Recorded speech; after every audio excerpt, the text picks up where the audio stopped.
likambo congolité. Mais ba bossani il y a quelques semaines, chef de l'État Fachi Beton na ba réseaux sociaux a publié avant dina ba kokonaï. Na mona ba kokone bazali mwindu te. Gouverneur Lola ba bloqué à Kinshasa.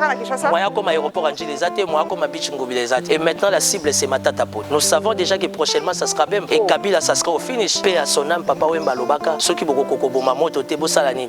Botikani yango epela. Moto esi epeli. Au moins l'opinion nationale et internationale saura si réellement Matata a volé ou pas. Ils ont compris que non, Vital Kamerhe n'est pour rien, c'était un acharnement. Bizarrement les autres amis bandeko ya est, bandeko bandu il faut pas se préparer. Bato ba condamna ka Mobutu bazabe écrit Madame Paulette, vous et moi, Tokoli Tobotami na Kisasa. Mobutu azope sa soda botine, azope sa soda chaussette, azope sa caleçon na beret. Na kan kokolo, ezaki na maison à menizere leki lupango na munene. Na kan tchachi n'en parlons pas et kenda wapi. Soke kufa et koko zonga. Mais alors, ne parlons pas de Mobutu, Mobutu est mort, paix à son âme. Ne parlons pas de Kabila parce que Kabila bimega na moto batu babeli, batu bakoti ba retraite. Parlons na batu bazana gestion. Par rapport à cahier des charges, promesses faites, nous voulons des réalisations.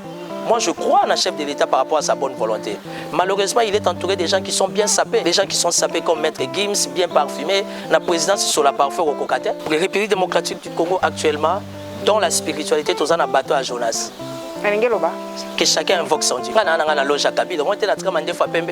Mais le Kabila comme un modèle. Est-ce que on a le bien modèle, on a le bien père spirituel, j'ai droit madame. Na éviter t'attendre mon lit mon sur les arana. Yanga yeza China rambo. Est-ce que ça problème? Bino kutu na réveil beaucoup ta retraite besoin kimi à Kabila. Bon mutabonga za modèle te, mutaloba anete. J'ai jamais été kabiliste.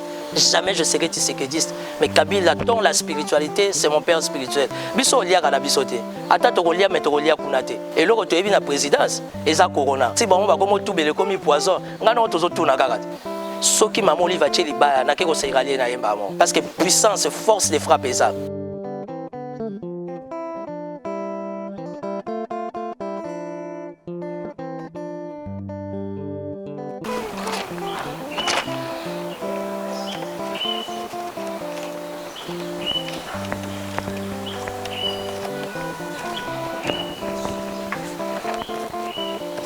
Oh, Papa Timothée le Noir, na eko kanga yo awa to solola. Na moni ozotanga de mikanda émission eza kitoko. Bonjour madame. Bonjour papa. Ah, vanda déjà. To solola. Merci beaucoup. On banda eko tanga to solola déjà. OK. Merci, merci, merci.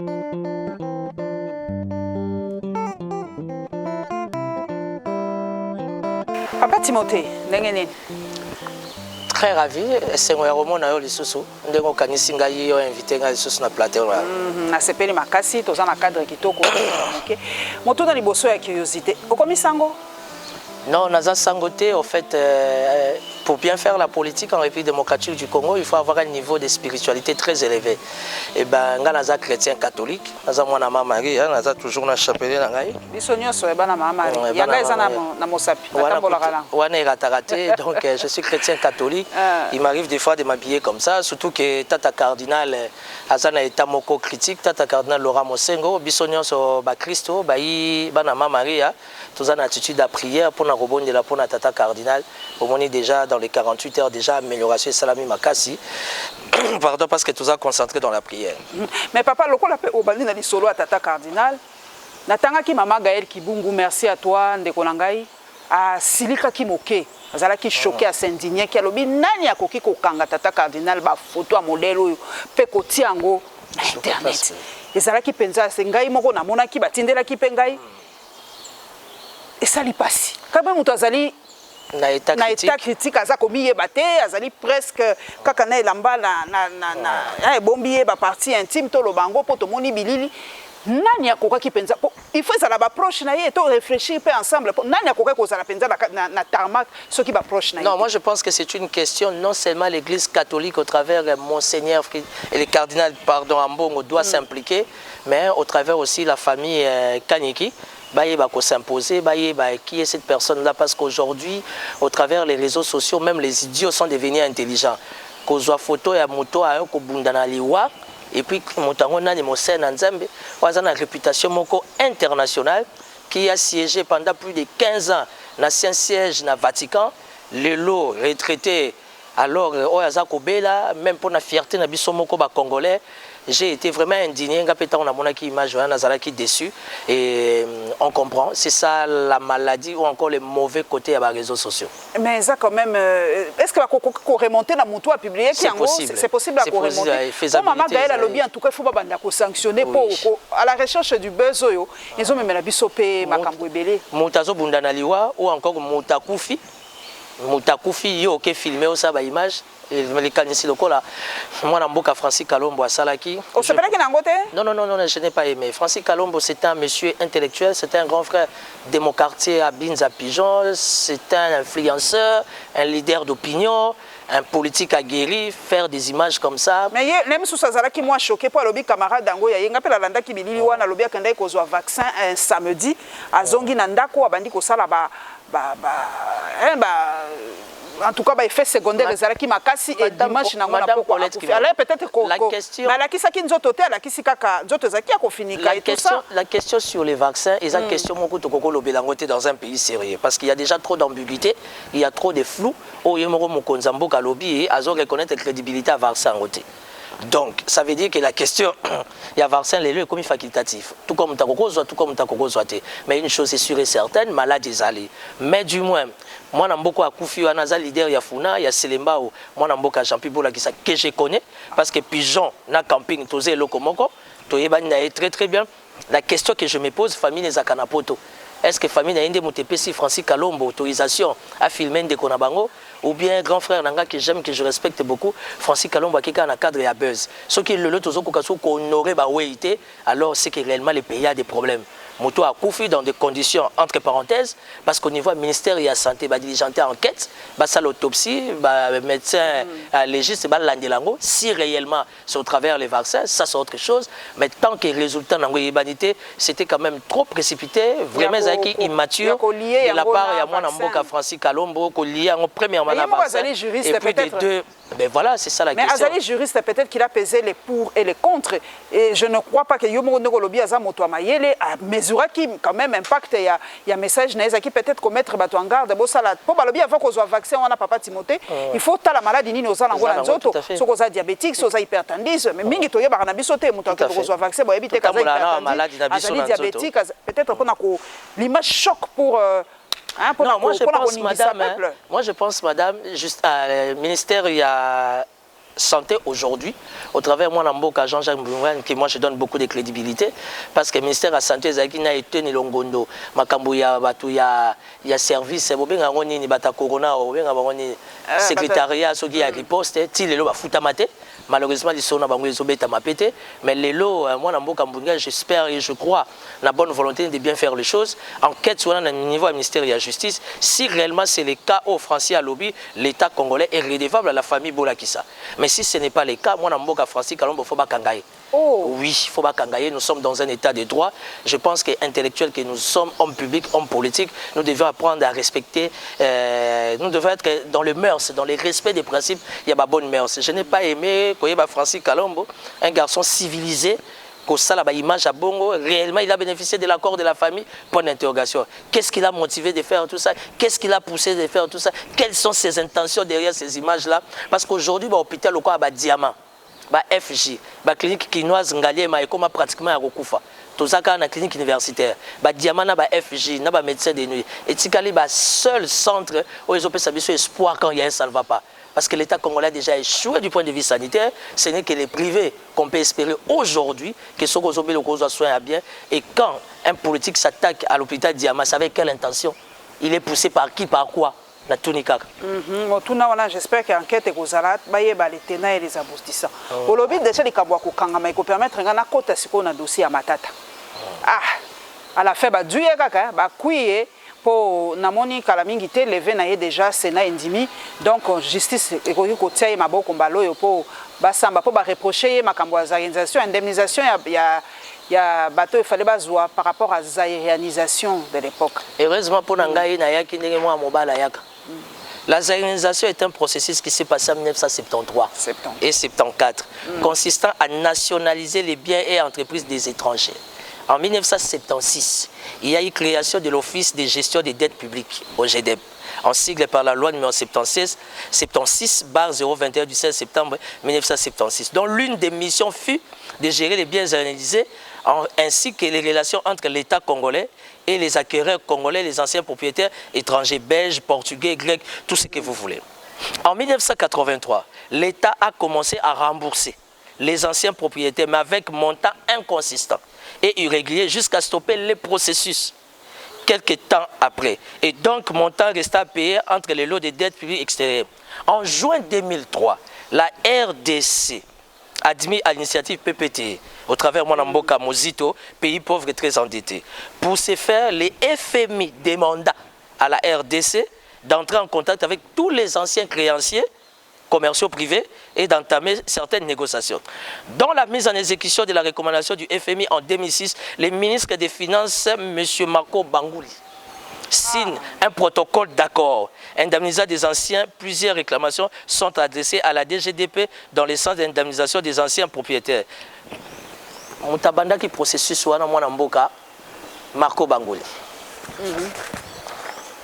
Au moins il faut tout ça qu'à analyse avec preuve, surtout que ils allez super suivi yago.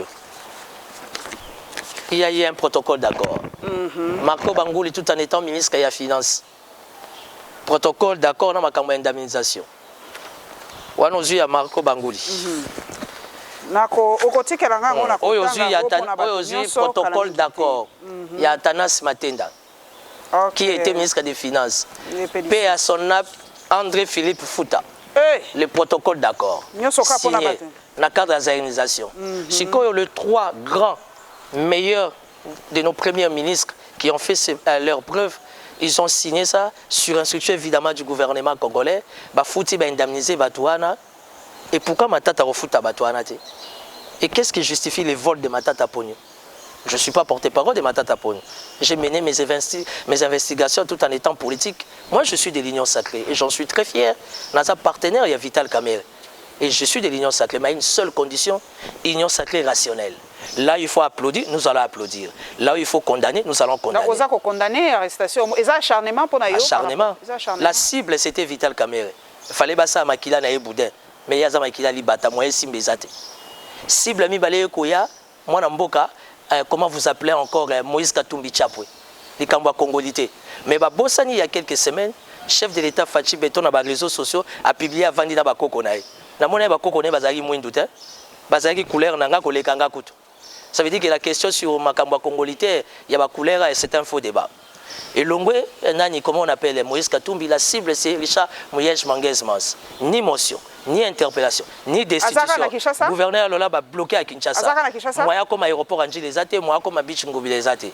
Et maintenant, la cible c'est Matata Ponyo. Nous savons déjà que prochainement, ça sera Bemba. Et Kabila, ça sera au finish. J'espère que Martin Fayulu ne fait pas partie. Il y a ma cible. En fonction, il y a Nini c'est parce que les amis de l'Union Sacrée, Eskatoza, Bandeko Yayi DPS, Bazo Koka débat contradictoire. Par manque d'argumentaire, comme déjà qu'on disqualifié potentiel candidat président. Et ça, c'est un casting, c'est une erreur grave politique. Parce qu'en 2023, on peut vivre un candidat Moussoussou, où ils ont travaillé déjà dans l'ombre et qu'au moment opportun, ils vont se rendre publics. Je ne fais pas partie du collectif des avocats de Matata Ponyo, mais les Kambo et Matata Ponyo, c'est Singama Tembele. On va citer les noms. Paix à son âme, Papa Wemba Lobaka.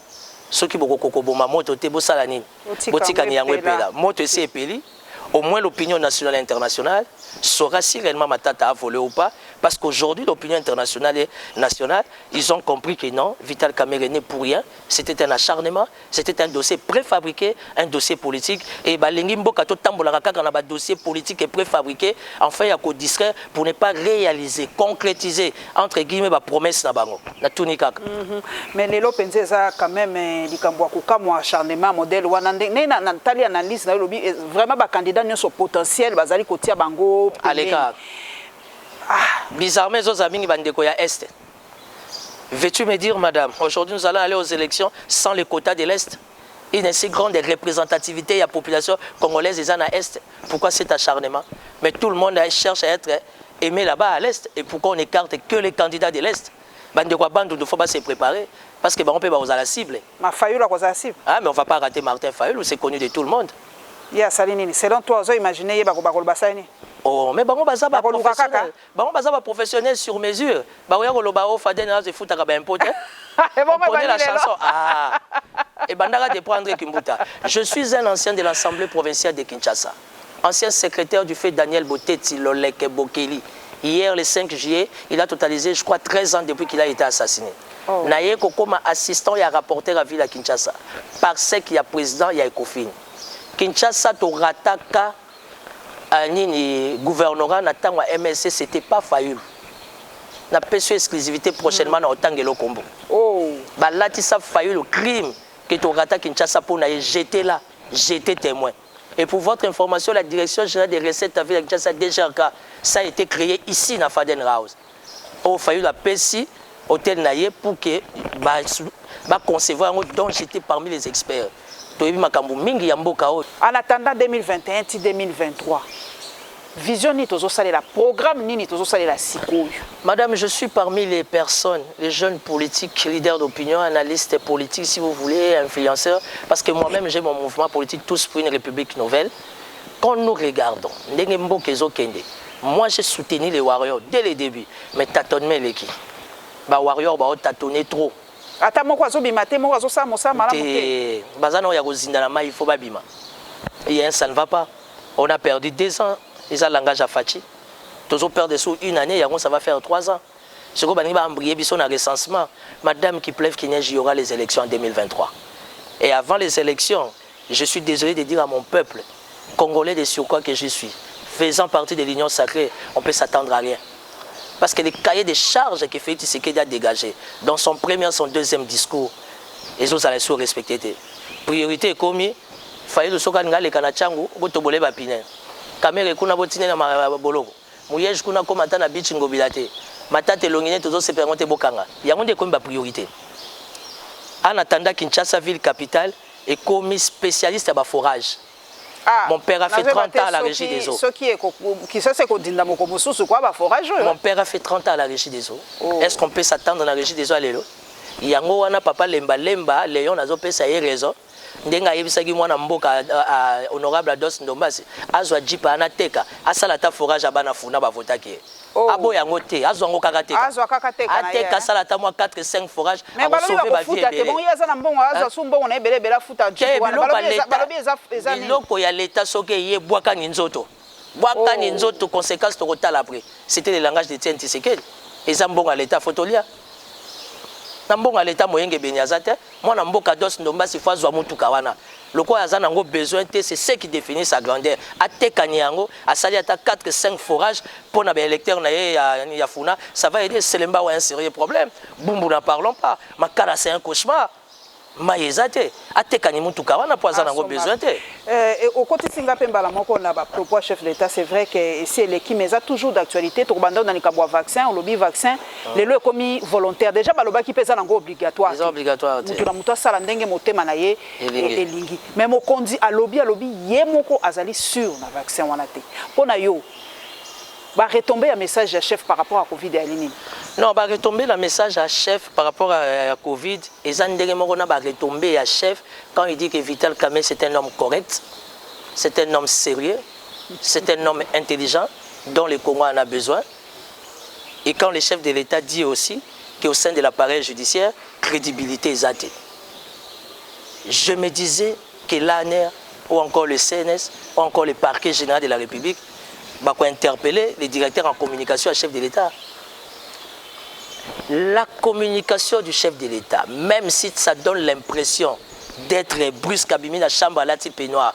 Madame Paulette, vous êtes spécialiste en communication mieux que moi, vous connaissez les principes, ça doit être taillé sur mesure. Le langage du chef de l'État, et ça l'article de la Constitution, et que ça n'a pas tantôt peut-être été. Il faut ça loco la parole à l'évangile, il faut ça la oui et amen. Mais quand le chef de l'État bateau y a nommé la signature on a bango, n'en plutôt. À l'objet baza crédibilité. Ça veut dire que le pays est malade. Vital Kamerhe est un homme correct, un homme sérieux. Je ne sais pas sur terre si un homme correct et sérieux peut être condamné à 13 ans de prison. Je ne sais pas, moi je suis perdu. Ça veut dire que les chefs doivent communiquer, mais à une seule condition. Quand les besoins s'imposent.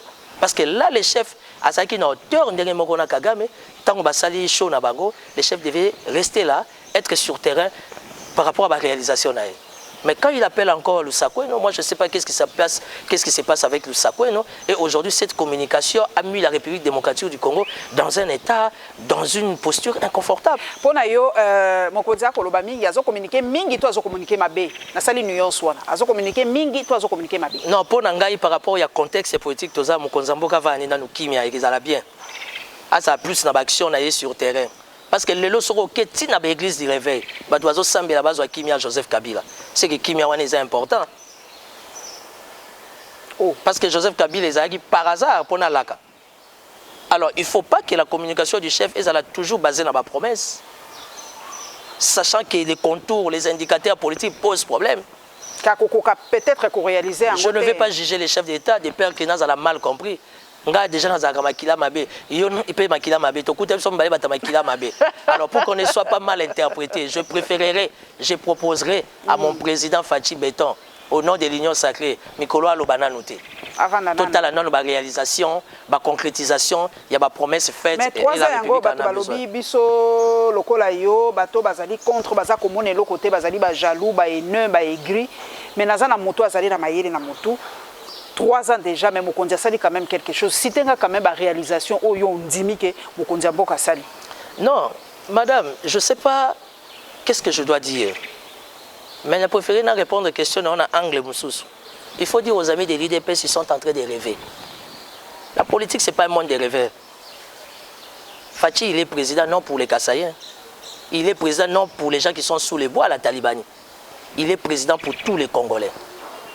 Quand nous constatons le clientélisme, tribalisme, népotisme, tous ces blablabla, vous voulez, est au rendez-vous et que ça va s'imposer, ça veut dire qu'il y a un problème.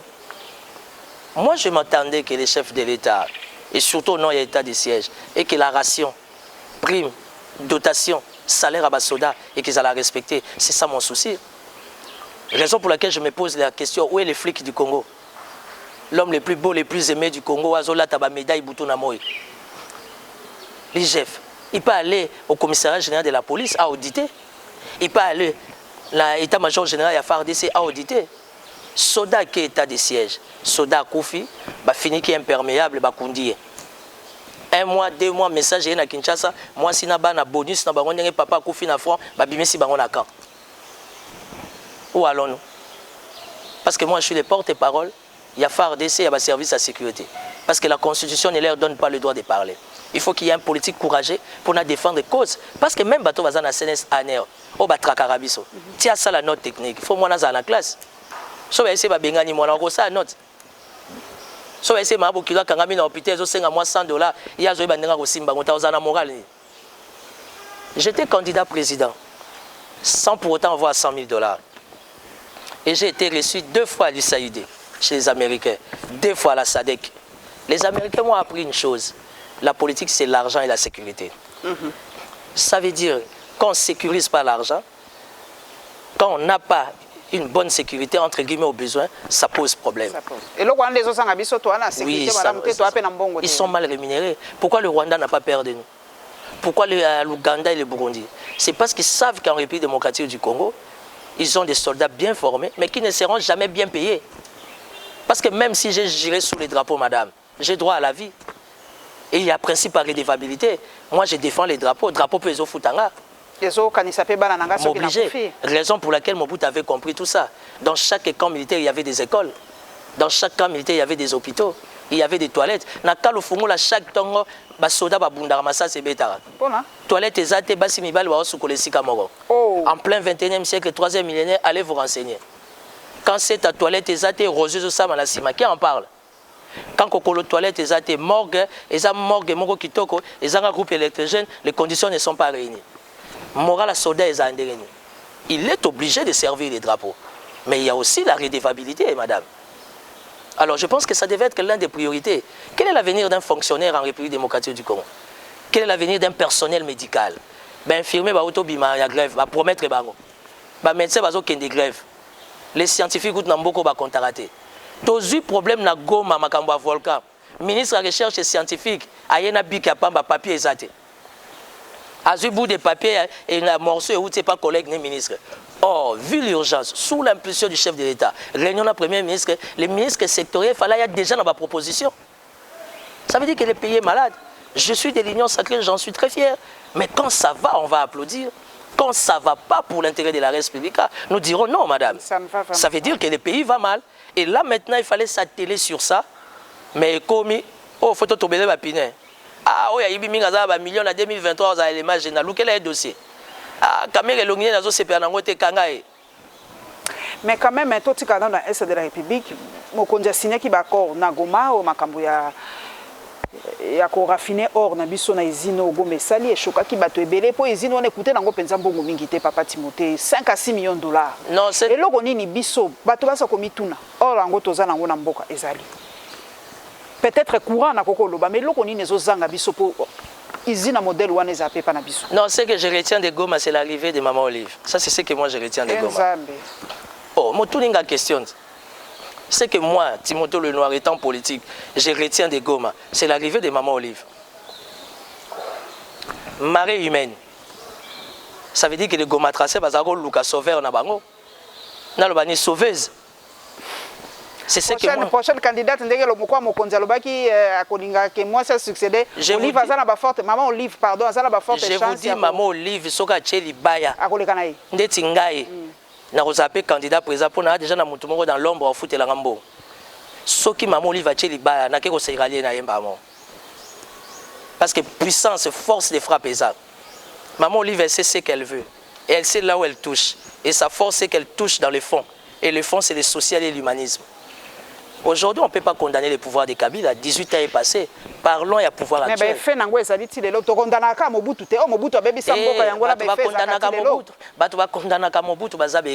Madame Paulette, vous et moi, Tokoli, Tobotamina Kisasa, Mobutu a fait sa soda bottine, a fait sa soda chaussette, a fait sa caleçon à béret. Il texte Afrique Koufa Poigne. Ce que Koufa est à Kabila, parce que matériel est allé. Qu'est-ce qui a bloqué les textes Afrique? Ba bloqué ba textile wana on na kan kokolo ezaki na maison aménisérée leki lupango na munene na kan tchatchi n'en parlons pas et kenda wap soke kufa et kokozonga. Mais alors ne parlons pas de Mobutu, Mobutu est mort père à son âme. Ne parlons pas de Kabila parce que Kabila bimeka na moto batu babeli batu bakoti ba retraite. Parlons na batu bazana gestion par rapport à cahier des charges, promesses faites, nous voulons des réalisations. Moi je crois en un chef de l'État par rapport à sa bonne volonté. Malheureusement, il est entouré de gens qui sont bien sapés. Les gens qui sont sapés comme Maître Gims, bien parfumés, la présidence sur la parfum au cocatin, mais notes techniques. Même si il va ça à 300 notes techniques. Résultat est ça. Oh, tu sais déjà le colonel présidence, on a un qui peut conseiller Mourazo Balikamboa poison la présidence. Il y a le baki Azalaki empoisonné 3 fois. Je crois qu'il y a Makasi, M. Bilomba. On a une émission quelque part. Pe bato bakufi mingi balobi depuis Moko Ezwa Lipanda. Première fois. Première fois, bamona ba wei modelo buina na niveau présidence. Yo lobi ofuya kota kotala. Ikamangwa poison pe na présidence. Ça solo to ezala ngokaka façon. Biso to yeba ki yango corona et comme poison de. To yebi que na présidence ezaki likamba corona. Et gloire à Dieu, Dieu sait faire les choses caméra na boloko. Po babi caméra mutanda ko fula bato corona. Soka fulio mon peut pas corona et kotio. Ce que moi je sais, to comme na bato à Jonas hein. La République démocratique du Congo actuellement, dans la spiritualité, tous en a bateau à Jonas. Que chacun invoque son Dieu. On a la loge à Kabila. On a la trame fois pembe. Le loge Kabila comme un modèle. Est-ce que on a le modèle, on a le père spirituel? J'ai droit, madame. Na évité tatana moli monsieur Zaranani. Yanga yeza China rambo. Est-ce que c'est un problème? Bino kutu na réveil beaucoup ta retraite besoin kimi à Kabila. Bon mutabonga za modèle te, mutaloba anete. J'ai jamais été kabiliste. Jamais je serai tissékédiste. Mais Kabila, dans la spiritualité, c'est mon père spirituel. Biso liya kana bisote. Ata to liya mais to liya kunate. Et loko to yebi na présidence, eza corona. Si bon ba comme tout bele comme poison, ngana tozo tout na kaka. Pour être repé sa position, lobby tozo interpellation. Alors vous mettez tout na kaka parce que la constitution nous donne les droits à retourner. On ne sait pas certifier. Biso to yebi que caméra mutaza ko fula. So kutanika na caméra oki pe manae aussi corona. Les lots depuis caméra na boloko baké combien? Toza pe kosilisa toza kokende malembe na suka papa Timothée mokonzi a nommé gouverneur ya banque ya Sika. Bonjour à toi papa Noël Chani. Poya zaki penza posa na zaki penza. Et non, il faut qu'on ta prière. Faut qu'on ta prière makasi. Moi je connais akoye pas na biso hein. Akota ba prière. Pour nga pena beka ki fa ezai. Ah biso nyonso zai ko zela pe po modèle bandaki ko kolobela to zaki sirka ko zala po azana mayele nyonso lobi azaki na ba piste nyonso solution pour mboko. Balobi Katumbi muta envoûté. Moïse Katumbi muta envoûté, moye kombone bimezaki te. Na yebiso to na bato a Jonas, que chacun invoque son Dieu. Sikoyo na total ka toile hein, total ka ba réaction ya bato. Bato mingi ba féliciter nga za féministe na sepeli moi c'est liboso comme gouverneur ya banque centrale, courage, merci na papa Mokambi ndenge anome mwana mwasi mais revers mususu ebimi to linga te géopolitique na mboka na biso ezali bato balobi c'est un de trop pour la nini kaka bato espace géographique wana nde baza konomé bango na ba poste bata espace à Kasai nga na tangite na lobi espace wana eza tabouta eza réflexion et faire choquer bato belé balobi est-ce que na ba mboka mususu na ba espace géographique mususu bato mayele bazangi bato bakokai ko kamba banque centrale na espace géographique mususu baalité pour to matato kita géopolitique et contact pour esa nini et rassurer mboka ezala etambola na aliment yo lobini ni papa ba tenir kaka compte na compétence to mbalo ba boki géopolitique. Bon écoutez madame, compétence ou pas, mais je pense que na kati ya FMI il y avait pas qu'une dame kassaïenne. Ba maman à Congo central peu au bazan expérience na FMI na Banque mondiale baza, il y a ba tété la baza, il y a Bandundu baza. Non, c'est supposé parce que les chefs a des indicateurs que moi je maîtrise pas. Tia madame Ana Yebi. Moi je suis pas contre la dame, c'est une femme d'ailleurs, j'espère que la Banque centrale aujourd'hui mbonge bimeso pamba pamba te ke batama. Mais seulement espace Kasaya ils ont dominé. Tous ont balobi mais siko bato balobi bongo siko mabe eza pi jika katango azalaka espace wa elifone et dominaka bon siko bozo mona mabe wapi te justement tout moni mabe te mais seulement papa bagi le peuple d'abord na kata le peuple wana papa bagi ba Kasayen d'abord te papa bagi ba peuple d'abord mais bon nous prenons acte hein? Nous espérons que bandeko bazozwa bango moko dans l'avenir ou encore à l'horizon bakoza la pierre d'achoppement te pona mukonze bilongi toyebani mitema toyebani te le quoi mukonze mo azosala ba choix na ye les programmes en République démocratique du Congo notre démocratie n'est pas mûre nous risquons d'aller plus loin dans notre réflexion et nous risquons aussi d'être très très mal compris nous prenons acte plein succès à la dame nous espérons que la banque centrale ça va aller stabilité à cadre macroéconomique stabilité monétaire et qu'ils nous espérons que ça va aller tous allez ko succès non un peu na biso ba journaliste oyebi ke kala mingi te l'élection kozala na UNPC Kinshasa pa na biso vendredi déjà élection ezali toyoki déjà na tangi na muki lelo na tangi ba longoli ba kombo ya bato batiki kaka candidat unique na saluer Jean-Jeff Mwanza na saluer Jeff Caleb na saluer Onassis Mutombo ba bazaki ba candidat ba bimaki pona ba poste wana réaction na ezali ni lecture nini ozo sala na presse ya biso papa Timothée ngamo naza journaliste critiquer biso na nous les politiciens notre force c'est vous la presse je suis devenu Timothée le Noir efficace parce que la presse m'a accepté et aujourd'hui par rapport aux contours par rapport aux indicateurs par rapport au contexte politique je préférerais et je proposerai Jean-Marie Kassambati Kalakawana. Oh, mais où mérite ça les combien de temps? Là n'est pas la question. Tout le monde a espace. Pouvoir les espace ni. Ça veut dire que les journalistes abandonnent de soba kangio. Et heureusement mon toisa qui tient ça espace na bango. OK, le ba munoka mboka. Et puis Jean-Marie Kassamba na agenda. Ça veut dire que Jean-Marie Kassamba peut appeler Patrick Moya ministre de la communication. Jean-Marie peut appeler Maman Mutombo. Oh ya espace na ministre de la justice. Jean-Marie Kassamba a la facilité d'appeler le Premier ministre par rapport à sa posture, par rapport à son poids. Jean-Marie Kassamba a la facilité d'entrer à la présidence à Kebeta Munokambo pour Nayoz à la sauver. Donc le contexte politique. Je pense que JMK, Jean-Marie Kassamba actuellement, et ce que moi j'ai toujours aimé en lui, c'est son interactivité. Ça veut dire que quand il y a un problème, il est opérationnel. Quand il y a ça, il s'implique. Mais d'ailleurs, avec ses moyens. Bon, c'est vrai, il y a à ces manifestants, ceux qui élection les alliés, comment vous appelez? Oh, il y a Autokoufa, il y a eu UNPC. Papa Nabiso a eu UNPC au niveau national. Depuis qu'il est mort, on est sans plus l'efficacité, on est sans plus l'implication de l'UNPC dans la corporation Nabino. Donc, si au niveau national, il y a une sorte, excusez-moi pour les termes de faiblesse, supportée au niveau de Kinshasa, là aussi il y a toutes les institutions, qu'il y ait un président qui est dynamique, qui est efficace. Eh bien Jean-Marie Kassamba, il est dynamique. Ça c'est selon moi. À force de vous fréquenter, je suis journaliste parce que beaucoup de la corporation. Et aujourd'hui, s'il y a un problème, pour l'être qui montre, madame, vous étiez traqué ici, on vous a traité de tout. Il a fallu un Jean-Marie Kassamba, il y a des valeurs à défendre valeurs, dignité en tant que femme. Je ne pense pas que mon jeune frère Jeff Caleb, qui est intelligent, fera face, malgré qu'il n'y ait pas d'espace dans à côté de la présence, il va aller voir qui. Tu penses que Jeff Caleb peut venir directement à Mouya Royambaye?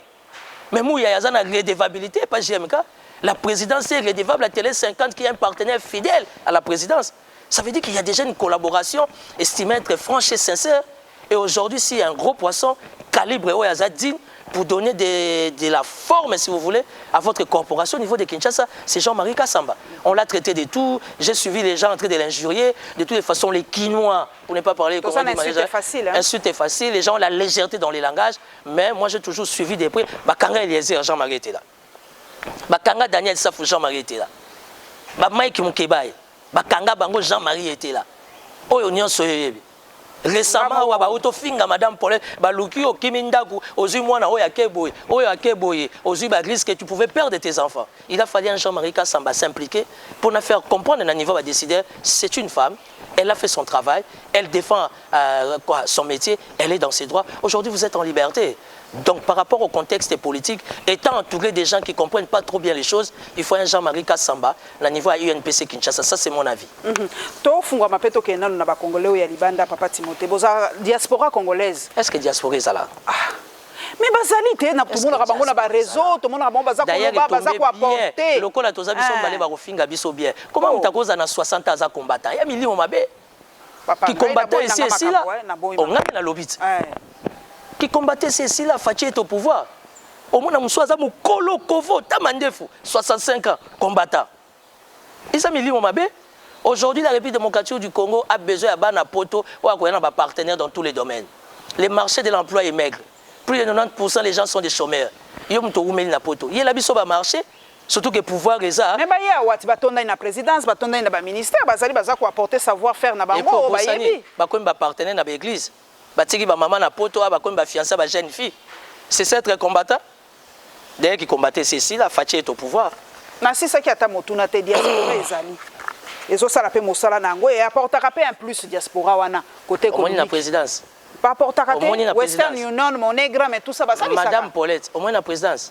Mingi bazana l'équipe on maïle musika. Mais la vanda na pototé. Na kendaka na futa nyongo na zonga. Na mboko photo ka Sonia Robeta Masola diaspora. Qu'est-ce que la diaspora a apporté comme résultat na pouvoir aujourd'hui Fachi est au four au moulin seul. Bato a pesaki confiance avec quel répondant? Si ce n'est que biso à tozalaka, nous toza ko accompagner awa tozo beta maboko, awa tozo la sakiba faeza. C'est parce que nous aimons la République. Aujourd'hui, on ne sait pas parler de la diaspora. Bato bazo finga mi na téléphone, bata diaspora. On dit que mutako ça 15 à 20 ans na poto maza impoli. Pour ça diaspora. Mutu ta sali 30 ans à Londres lo Anglais. C'est synonyme de diaspora. Koko na yo a uto bota na école maternelle, azo pesa déjà how are you? I'm fine. Mais on a sali 30 ans en Angleterre, à Eboloba, Angleterre, combattant. Il y a millions. Madame, vous et moi, nous sommes intellectuels. Nous ne pouvons pas accompagner une telle démarche. C'est vraiment du blablabla. Diaspora utile les alliés, papa Nangaï. J'en vois pas. Malheureusement, jusque-là, Moko Azali nommé, Azaki nommé recteur de l'université Monene Kuna na Royaume-Uni, Soussou Bazali, footballeur Bazali. Diaspora utile les alliés, papa, Azali quoi, Koko Yok Sabiso pe moi, Elenga Kolbake. Voilà, c'est déjà un compatriote. Aux unes, Maître Gims, c'est un grand chanteur, le chanteur le plus riche. Diaspora peut utile les alliés, papa, Kotia Bandos. Ah, Soro Memi, na sens là, je vous comprends. Dans le sens où nous avons des bons joueurs, nous avons artistes Moko Baza meilleur, évidemment Maître Gims, Dadjou, on a aussi héritier, Fali, moi je pensais qu'aujourd'hui la diaspora, si tu veux, diaspora politique. Fonction, mais diaspora. Est-ce que Natani Komba Moutou? Donc diaspora pour nayo vraiment rôle nango fezanine. Non, le rôle nango pende. Pour la diaspora musu sezali. Ngala tanga diaspora malienne ezali, moko atonga ikutu ba sangani ba bongisi ba village na bango tout ça. Rôle ya diaspora. Je suis allé en Suisse, à Zurich. na kutani na diaspora ndongo lobi wana la diaspora ivoirienne la diaspora même brassavilloise s'il faudra dire ainsi la diaspora togolaise aux autres sentir qu'ils sont dans les initiatives. Basangani na domaine cherchons des partenaires fiables. Ah ça va bon tous autres chabino poids le groupe de 5 de 10 avec vos partenaires bokitano na mboka bokenona no ko booster un peu les marchés de l'emploi. Ici on n'en trouve pas. Ah wa tozo mona ndé ba diaspora bazo chabana ba bazem. Tozo mona ba diaspora ba comme ba partenaire na ba église. Biso za ozela ba partenaire na ba église. Biso tozo ba ya na ba projet. Nous sommes dans un pays pratiquement dans tous les secteurs rien ne marche. Et le combat d'aujourd'hui, le pouvoir des Fachi aujourd'hui, c'est le pouvoir de la diaspora. Alors ils sont supposés être porteurs de bons projets. Tout le monde en côté. Lobby ni yo moni ba diaspora, ba même biso un multimilliardaire portugais, un multimilliardaire espagnol, un multimilliardaire hongrois, danois, ailleurs dans secteur boye, même à taille traitement ba déchets, même à taille transport en commun, même à taille football ya pamba. On n'en trouve pas madame. Ça veut dire qu'on est nulle part. Alors moi j'en suis plus fier, la bisoba tozalia, tozo kemba, tozo vivre en réalité et nous défendons la République. On doit nous respecter, on doit nous considérer. J'ai pensé que les chefs de l'État, Fachi Beton, dans ma salle consultation, et Loko Aliboso, Angara Yamba bisoba analyste politique, Angara Yamba non bisoba leader d'opinion. Parce que biso tenga to pesaye la bonne température qu'il y a entre la population et lui. Mais on a plus privilégié la tendance politique. Et quel est le résultat de la consultation aujourd'hui? Moi, si j'étais conseiller du chef de l'État, j'allais lui proposer, il y a un leader d'opinion. Tous ces gens qui sont permanents dans les réseaux sociaux, dans la télévision, dans la base, dans Moïka, dans Chabunda, dans Lualaba, dans Makala, dans Bumbu, dans Semba, il y a un bango. Soit 2-3 heures dans bango, sola dans bango, ça la proposition. Ça allait donner à 90% une lecture globale de la situation à Mboka et ça allait bien recadrer la vision du chef. Tant on s'est décidé sur quoi il y a une tendance politique. Malheureusement, ils se sont choisis battre espace. Puisque le tout ça battre espace wanate. Nzambi kwa luzolo. To komi penza na suka tozo kende papa to zonga la ville ya Kinshasa. Soki yo za question moka curiosité. Ozala ki gouverneur ya ville parce que ville ya Kinshasa ezali miroir de la République démocratique du Congo. Ça honnête moi j'aime naza ko poser priorité na yo pour la ville de Kinshasa en tant que gouverneur ngezani papa. Si j'étais le gouverneur de la ville province de Kinshasa dans le contexte politique actuel, je demanderais au chef de l'État le général Kasson. Oh oui. Ah ça nini mutazo sa musane malamu. Non, autoninga question. Mutazo kanga bato na ba bar pour la couvre-feu zo sa musane malamu. Couvre-feu ce qui 21 22 heures et il faut ça nanda. Chiko Paulette qui monte ndongo lingaka no vie ndenge bat balingana bango yo te biso to lingana biso yo au sali moi ba grignotage au sali moi ba whisky ba champagne to mais à l'occasion de rien à 4 salopons na biso et tali la police nani parce que pour mes ato bima libandate il est 22h to vandi na 4 salopons. As-tu déjà vu dans un pays civilisé organisé étoile à 5 hôtel il y a 5 étoiles la police a zo kota bongo ayoko filmer na ba étranger na ba invité à chef de l'État na ba invité à famille présidentielle na ba homme d'affaires, ça c'est un problème d'éthique. Il y a un sérieux problème d'éthique. Na milité au bima na mutukano démarré. Kenda ta na souci atimoko. Okuta major commandant ba osale manzaka zolia liboke. Ça veut dire un pays, un État, une capitale, province. Pour moi, la priorité, ça va être la sécurité. Aujourd'hui, s'il y a quelqu'un qui combat Gentini Ngobila, c'est l'inspection provinciale de Kinshasa. Parce que le travail n'est pas bien fait. Il y a un bateau qui est des dérangeurs. Pour la circulation. Il y a un sérieux roulage. Général, quand on a une démonstration, il y a un roulage. Il y a un brusque. Au moins, roulage dans la côte, on a poche. Il y a aussi un genou. Le roulage, il y a un pantalon. Pour ce cas, il y a un côté ici. Banda pour ma tétété aéroport Angéli, tu trouves plus de 150 roulages. Dans mon quartier où j'ai vu, il y a plus de 100, il y a plus de 1000 foyers. On n'a que 2 soldats associés. Ça veut dire que là où la sécurité pose problème, même l'administration posera problème. Qu'est-ce qui justifie le roulage basé belé dans Zela que la police est supposée sécuriser Nganayo? Dans mon quartier, il y a plus de 1000 foyers. Tout là, il y a des policiers. Les policiers n'ont pas le souci d'ailleurs comment azala roulage. Likelemba, mbota likaso. Roulage à un corps diplomatique. Ça veut dire qu'on a des problèmes dans notre pays. Au moment où lieutenant capitaine, kuna na plaque jaune, CD corps diplomatique, bazoswana. Est-ce que tous en mboka, on est dans la jungle, en pleine capitale. Je ne combats pas Ngobila. Je suis quelqu'un qui a toujours accompagné la volonté politique de Ngobila. Je suis un ancien de l'Assemblée provinciale. Ce que Ngobila a réalisé dans 10 ans, Kimbuta a réalisé dans 8 ans, 10 ans. Ça veut dire que chez Gentili Ngobila, il y a une bonne volonté politique de bien faire les choses. Volonté, mais pas les marché.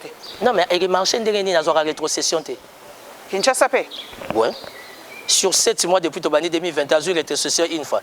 Kimbuta avait les fondaires, Kimbuta avait l'Union européenne. On a fait des réunions à Faden House pour un partenariat avec l'Union européenne. Ngobila n'a pas les fondaires, Ngobila n'a pas l'Union européenne. Ngobila rétrocession phase à la source. Sur 7 mois, un mois. Il y a un miracle dans la salle. Au contraire, la question sur la rétrocession, il faut que tout dans la loi là-bas. Parce que le loi là-bas a fait 9 à 10 millions de dollars. Il y a des redevances minières chaque fin du mois. Aujourd'hui, Mouyège bloqué à Kinshasa. Il y a une dame qui est là. Ça fait 7 mois. Pour tout, on a 10 fois 7, 70 millions de dollars. Qu'est-ce qu'elle a réalisé pour la province? C'est comme ça qu'il faut réfléchir. C'est que maman Mimi Masuka Fifi, c'est Fifi, je crois. Chef de l'État tient à loi là-bas. Nzela Nyos Aleki Mouyège à Tonga. Immeuble du gouvernement, Mouyège à Tonga. Palais présidentiel, Mouyège. Mouyège a payé sa banque centrale à Tonga pour crédibiliser, donner un peu du poids avec tout ce qu'on a comme mining. Il faut, malgré qu'il y a des banques privées, mais il faut qu'il y ait une banque à l'État. Pas d'émotion, pas d'interpellation, pas de destitution, bloqué à Kinshasa, Mbokeleng. Donc bref, si j'étais gouverneur de la ville de Kinshasa, ayant la confiance du chef de l'État, la première des choses, moi-même, je vais me choisir un commandant, il y a ville. Parce que la matière sécuritaire, on a maîtrisé bien, il faut un commandant où il y a tout le temps à Tchangou. Il ne faut pas que le commandant de la ville de Kinshasa soit à Gombe. Il y a un restaurant à Gombe. Un restaurant à Makala, à Bumbu, à Njili, à Kingasani, à Yagate. Na évité so couronné zaga na Gombe na Kingasani zate na Tunikaka. Merci papa Timothée Penza, merci lokola to sololi na yo pesi ba point de vue na yo, merci na ba onyoso ba kolanda biso na la Lyon TV officielle pe na ba chaîne na biso partenaire, merci na bino vraiment pour na ba like na bino boza ko sepela na ba émission na biso na tondi bino pe nzambaza na biso na tikio continuer mosala na yo. Merci beaucoup, très flatté pour l'invitation. Merci beaucoup.